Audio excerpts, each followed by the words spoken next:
Okay, Acts chapter 2, Pentecost, coming of the Holy Spirit. The wild wind had just ripped through the entire house where the believers were staying.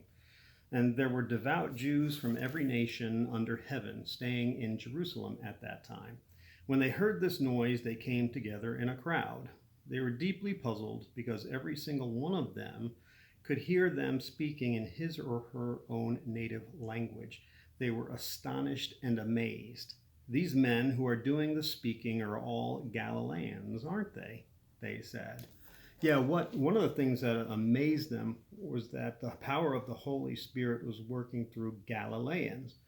You see, because Galileans were considered the hicks, the backward folks, right? The least and the last, according to the ones in Jerusalem. Right? And so they thought this is the last place where where a movement of God would be happening. And so two lessons, right, for me. When I leave my doors at home here and I hit the streets, is that God can be working through anybody at any time, right? And I have to own that maybe I have a tendency, without even thinking about it, even trying not to, but to stereotype. God can't be working through them, right? Him, her, for whatever reason. Maybe I'm on Kroger checkout line. God makes them, wants to make something happen, right? And I'm sitting there going, oh, this is not going to happen when I got a can of corn in my hands, right?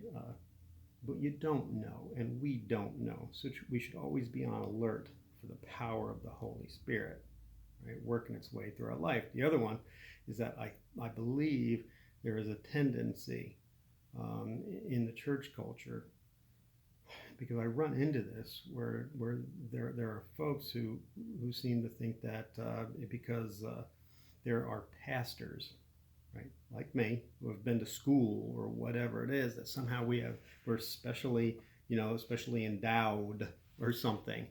But I think it's in Luke's 13, chapter 11, verse 13, where it says, if you want the Holy Spirit, you just ask. You just ask the Holy Spirit. Is that the Holy Spirit didn't come through the priests and at the temple or at the institutions of higher learning. It didn't say, hey, let's go to Harvard, right? But it was normal folks. And I run into a number of folks, who say, well, I'm not really worthy, or I'm unworthy because of what? Maybe things have happened in the past or whatever it is. But no, you are the ones, right, where God is going to do amazing things. So I just hold that up to you, is that, we are all specially made. I'm made differently than you, all right? But we are all called to work in that power of the Holy Spirit in different amazing ways, right? So there are just two things I kind of picked up from that. Galileans, that's pretty cool. I'll see you. Bye.